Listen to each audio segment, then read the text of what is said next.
What's up guys, Houndish here, and today we're jumping in with some Destiny 2 news, and it's Thursday, so we get Bungie's Twit update, as well as a game update today, a bit of a patch with a few changes, so we'll touch on some of the patch updates for the moment, and then Bungie speak about the upcoming dungeon. They actually give a name for the dungeon and a kind of teaser image. There's also going to be a dungeon race, and they provide some extra information about the contest mode for dungeons, so that's interesting, and additionally, they talk about an upcoming reveal. They'll be holding a live stream for Revenant on October 1st. Plus, there are a handful of changes they discuss for PvP, including weapon balancing, but also updates to things like Trials of Osiris, a reprised PvP map, and some other things that we'll round up in the video. So, as always, I hope you enjoy this one, but without further delay, let's get into it. And first up, patch notes for the update that we got in the game today. They say for the Encore exotic mission, darkness has been removed from both Encore boss encounters on normal difficulty, but on expert, darkness is unchanged, and I anticipate they've probably done this because, well, at least in part, they added Encore as an objective for the weekly story quest, and of course, a lot of solo players do that. It isn't necessarily always endgame content, so maybe that's part of the reason they've made that change. Otherwise, for Fireteam Finder, they say activity-specific titles have been added for the Encore mission, so more options to matchmake for Encore in Fireteam Finder. Then for Triumphs, they've adjusted enemy density in Skywatch to better support the engram requirements for the Accidental Generosity Triumph, so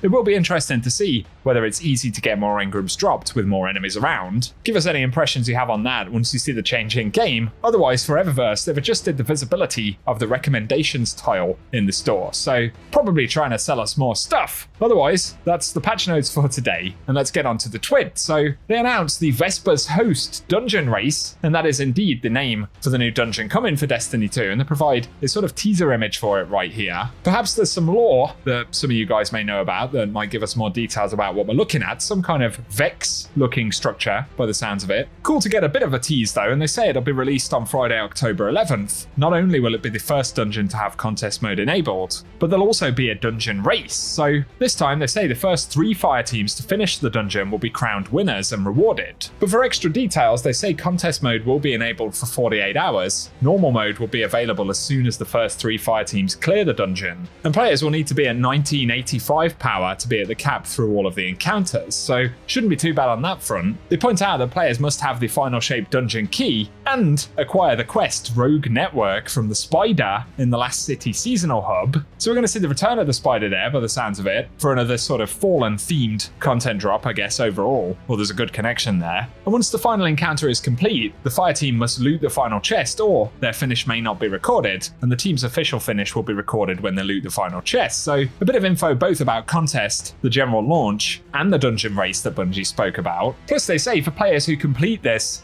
during the contest mode, there'll be a special emblem and the dungeon exotic weapon will be guaranteed during contest mode. Although keep in mind that normal mode will be enabled as soon as the first 3 fire teams have completed the dungeon, so there'll be some elite players who are in that group no doubt, and so for most of us there certainly won't be a guarantee of an exotic if we can clear it during the contest, as contests will essentially be turned off once those 3 clears occur. For more information about Revenant though, they say for Act 1 there will be a developer livestream on October 1st at 10 AM Pacific time where they'll share a detailed look at everything coming in the first act of Revenant, along with an early chat detailing some of the upcoming changes that will arrive with Frontiers. And via Twitch drops, if we watch at least 15 minutes of that live stream, we'll get the Revenant Echo emblem, which is a rather interesting looking thing right there. So at least a more detailed look at Revenant will be dropping a week before it goes live. And again, that'll be on October 1st, so I'll keep you posted with the details when we get them.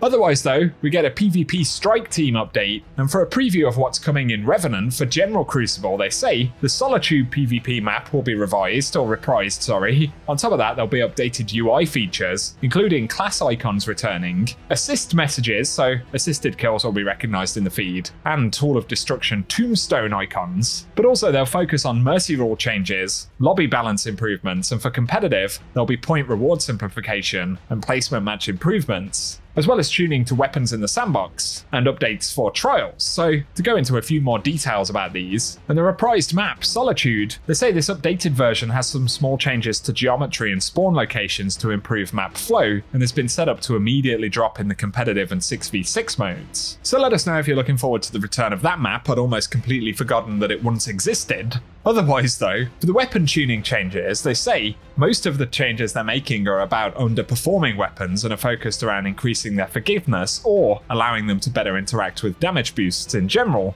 They don't want to be moving optimal time to kills around too much from where they are now, but the one exception is heavy burst pulse rifles, which are going to be getting an RPM change, and we'll discuss that in more detail next week. But they hit us with the nerfs straight away, and so adaptive hand cannons will see base damage go from 44.7 to 44.5, and critical hit damage will go from 80.3 to 80.1, and that slightly reduces 3-tap range once damage fall off has begun. So it's essentially a range adjustment. Then for adaptive auto rifles, critical hit damage goes from 26.5 to 26.25, and that reduces forgiveness against higher resilience tiers. Then for high impact pulse rifles, critical hit damage goes from 40.1 to 39.6, and that lowers the resiliency threshold to force 6 critical hits instead of 5, plus 1 body shot to 5. So those are the nerfs. For some buffs though, an adaptive SMG's base damage goes from 10.9 to 11.5, and that decreases body shot time to kill. Precision auto rifles will see base damage go from 19 to 19.4, and crit damage from 33.6 to 33.95, and that reduces the nerf they saw in Into the Light by 50%. Then for high impact auto rifles, they'll be increasing forgiveness and range after damage fall off by increasing base damage from 22 to 23 and critical damage from 40.1 to 41.4. Then we have precision hand cannons, and base damage goes from 40.4 to 45.3, with crit damage from 70.25 to 70.2, which decreases the body shot time to kill. These are some interesting adjustments here. For heavy burst hand cannons though, they're increasing forgiveness and range after damage fall off, allowing for better interaction with damage boosts. So base damage goes from 23.8 to 24, and crit damage from 49.6 to 52.8. Then we have the heavy burst pulse rifles, where they're decreasing optimal time to kill from 0.87 seconds to 0.8. Then finally for aggressive scout rifles, the critical hit damage will go from 91.1 to 91.8, which allows better interaction with damage boosts. So on the most part, some very fine tuning, I suppose, right there, and we'll have to see how all of those play out in the game. Otherwise though, for trace rifles, they're increasing base PvP ammo from 25 to 29, and for snipers, they've reduced camera roll flinch against players by 10%. But otherwise, they do say we're continuing to work on our new ammo meter system, but they don't have too much to share on special ammo just yet. And otherwise, there are some trials changes for Revenant, and they say they're planning on running trials on the following maps with a handful of flex weeks slotted in throughout the season, but it'll primarily consist of Dissonance, Cirrus Plaza, Eventide Labs, Jav 4, Burnout, Endless Vale, Altar of Flame, Wormhaven, Rusted Lands, and Midtown.